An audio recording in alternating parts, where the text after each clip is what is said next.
So yun mga kapatid, meron naman tayong tatalakayin dito sa Korinto, no? 1 Korinto 1 verse 1 hanggang sa huli, no? So ano bang meron dito, no? So ano bang meron at tatalakayin natin to kung bakit, no? So alamin po natin dito anong meron dito. Ito po ay patungkol na naman sa debate. Na makikita natin yung patungkol dito sa debate na makikita natin mga kapatid. Marami pong verse, marami pong kabanata na makikita yung debate, no? So mga kapatid, di na po natin tatagalan. Umpisa na po natin para po natin panoorin, no? So panoorin po muna natin bago natin liwanagin sa ating mga isip kung ano talaga ang meron dito. So let's go mga kapatid. Dito na tatalakayin na po natin siya, no? Ito po ang ano natin, no? Dapat maki-isa ang mga mananampalataya, no? So isa natin mga kapatid para po natin alamin to.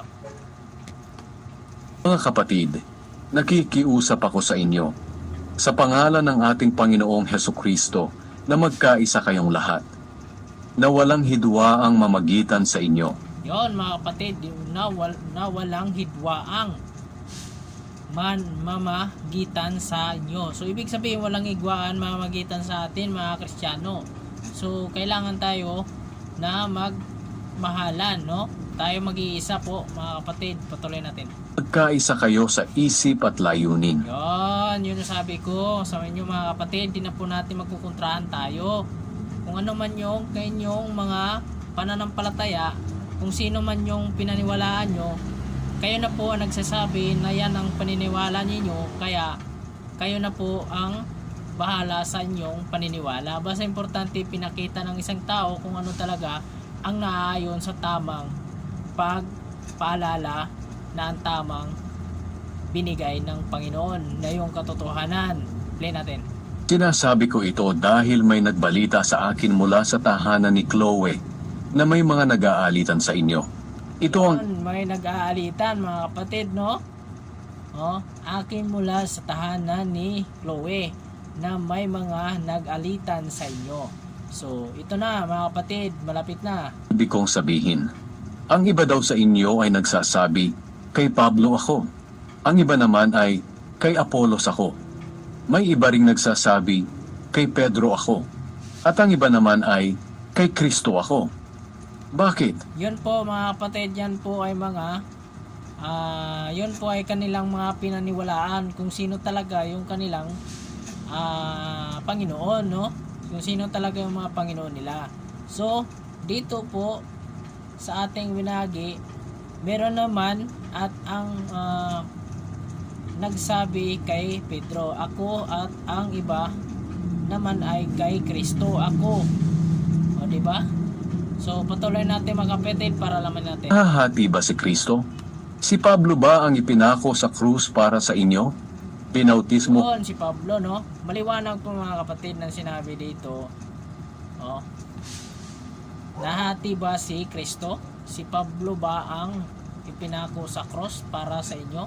So maliwanag po ang sinabi dito na sino bang pinako sa cross na nagligtas sa ating mga buhay? Ito si Kristo dito, si Kristo. Tapos binautismuhan ba kayo sa pangalan ni Pablo? Yun, mali nga yan eh. Mali ito si Pablo, hindi si Pablo ang Kristo. ba kayo sa pangalan ni Pablo? Salamat sa Diyos at wala akong binautismuhan sa inyo maliban kina Crispus at Gaius. Kaya walang makapagsasabing binautismuhan kayo sa pangalan ko. Binautismuhan ko rin pala si Estefanas at ang kanyang pamilya. Maliban sa kanila, wala na akong natatanda ang binautismuhan ko, sapagkat hindi ako isinugo ni Kristo upang magbautismo, kundi upang mangaral ng magandang balita. At Yon, mga kapatid, ito dapat ang ating gawin. Pangaral natin yung magandang balita sa lahat ng dito sa tao sa mundo, no? hindi ko ito ginagawa sa pamamagitan ng mahusay na pananalita at karunungan ng tao, upang hindi mawala ng kapangyarihan ang pagkamatay ni Kristo sa krus. Yon, tama. Si Kristo ang kapangyarihan at karunungan ng Diyos Ang mensahe ng pagkamatay ni Kristo sa krus ay kamangmangan para sa mga napapahamak. Ngunit sa mga naliligtas, ito'y kapangyarihan ng Diyos. Sapagkat sinasabi ng kasulatan, sisirain ko ang karunungan ng marurunong, Yun na. at ipapawalang saysay ko ang katalinuhan ng matatalino. So, Anong- pawalang saysay ang mga matatalino. So, ibig sabihin mga kapatid, yung matatalino na magbahagi ng katotohanan na ayaw naman nilang tumanggap sa kanilang kamalian. Kaya, yun, tatanggalan ng Panginoon yung kanilang sarili nilang paniniwala na sila'y matalino at alam na nila yung tungkol sa kahulugan ng totoong balita na galing sa ating Panginoong Diyos. So patuloy natin. Ngayon ang kabuluhan ng marurunong, ng mga tagapagturo ng kautusan, at ng mahuhusay sa debate sa panahon Yun, natukoy na dito mga debate, no? ito. Hindi ba't ipinakita ng Diyos na ang karunungan ng mundo ay kamangmangan? Yun. Sapagkat sa karunungan ng Diyos, hindi niya pinahintulot na makilala siya ng tao sa pamamagitan ng karunungan ng mundong ito. Mas minabuti ng Diyos na iligtas ang mga tao sa pamamagitan ng kanilang pananampalataya. Sa Yun. Talagang maganda talaga yung ating susuriin yung lahat ng nakakasulat doon para po natin malaman kung ano talaga yung nakatalaga doon at anong nakasulat doon para po natin malaman. nangangaral na magandang balita, na ayon sa iba ay kamangmangan lamang. Ang mga Hudyo ay ayaw maniwala hanggat walang nakikitang himala. Yon, dito no, ang mga Hudyo ay ayaw maniwala hanggat walang nakikita. Nakikitang himala. So, kaya nga hindi sila maniwala dahil po sila ay walang pananampalataya sa Panginoong Diyos. Wala po silang wala po silang panindigan doon sa ating Panginoon ng Ama. Kaya po sila ayaw maniwala kay Kristo, no? Sige, patuloy tayo. Ang mga Griego naman ay humahanap ng sinasabi nilang karunungan. Ngunit kami naman ay ipinapangaral ang Kristo na ipinako sa krus. Yon.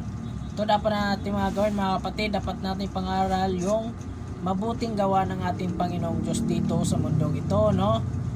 Bagay na hindi matanggap ng mga Hudyo at isang kamangmangan para sa mga hindi Hudyo. Ngunit para sa mga tinawag ng Diyos, Hudyo man o hindi, si Kristo ang siyang kapangyarihan at karunungan ng Diyos. Yon. Sapagkat ang inaakala ng tao na kamangmangan ng Diyos ay higit pa sa karunungan ng tao. At ang inaakala nilang kahinaan ng Diyos ay higit pa sa kalakasan ng tao. So, sinapawan pa ang Diyos sa kanilang mga lakas, no? So, ibig sabihin, ang mga tao ay lumapaw pa sa Panginoon. Mas tumaas pa sila kaysa Panginoong Diyos, no? Grabe talaga. Mga kapatid, isipin ninyo kung ano ang inyong kalagayan nang tawagin kayo ng Diyos. Maganda yung ating pangrinig pag once na tinatawag tayong anak tayo ng Panginoong Diyos, no? Tayo po ay anak ng Panginoong Diyos. Kaya maganda sa loob kasi alam naman talaga natin na maganda yung pamalitan natin sa kanila, totoo na nanggaling sa ating Panginoong Diyos. Lamang sa inyo ang masasabing matalino sa paningin ng mundo, at iilan lamang ang makapangyarihan o nagmula sa mga kilalang angkan. Ngunit pinili ng Diyos ang mga itinuturing ng mundo na mangmang upang hiyain ang marurunong. Hiyain ang marunong kasi yung dapat ang ating gawin, yung mga marurunong dapat natin pong ihiyain. So meron pong marurunong dyan na ayaw magpahiya dahil sa kanilang katalinuhan. So yun po ang kanilang ibig nilang sabihin, hindi po sila magpapatalo. Kaya po nangyari, sila pa rin ang panalo sa pambindaan ng mga tao kasi pinapanigan sila ng tao kasi marunong sila eh.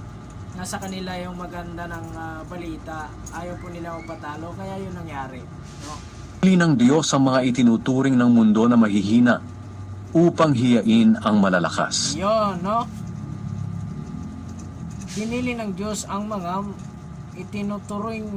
inituring ng mundo na mahihina upang hiyain ang malalakas. So, ibig sabihin, yung malakas talaga ay ipapahiya ng Panginoon Diyos para po ang mga mahihina ay para po hindi mapahiya. Mahina na nga, ipapahiya mo pa. Paano na yan? Mahina na nga, ibabar down mo pa. Di kawawa na, malayo na sa Diyos yan. kailangan natin siyang patasin para po natin siyang mapalanan, para hindi po siyang lumayo sa Panginoon. At pinili ng Diyos ang mga itinuturing ng mundo na mababa at walang halaga upang mapawalang halaga ang itinuturing ng mundo na mahalaga. Kaya walang makakapagmalaki sa harap ng Diyos dahil sa Kanya tayo'y na kay Kristo Jesus. Si Kristo ang karunungan ng Diyos. Sa pamamagitan niya itinuring tayo ng Diyos na matuwid, ibinukod para sa Kanya at tinubos sa ating mga kasalanan. Kaya gaya ng sinasabi sa kasulatan, ang gustong magmalaki, ipagmalaki lamang ang ginawa ng Diyos. So yan lang po dapat natin gawin mga kapatid, no? Dapat po natin yan lang naman talaga ang naayon sa Kanya. Kailangan po natin ipataas yung ating Panginoong Diyos lang. Wala na pong iba. Kaya ang kailangan po natin is alagaan po natin ang ating pananampalataya sa ating Panginoon para hindi po tayo malayo at hindi po tayo mapahamak sa lahat ng ating ginagawa dito sa mundo. Mga kapatid, nagpapasalamat ako sa inyo hanggang dito. Nanood pa rin kayo. Ito po ay ating kailangan malaman para po sa lahat ng ating pangangailangan at alamin kung ano mangyayari sa mundo dito. So mga kapatid, hanggang dito na lang. Papasalamat ako sa inyo at sa lahat. God bless to all. Ingat kayo palagi.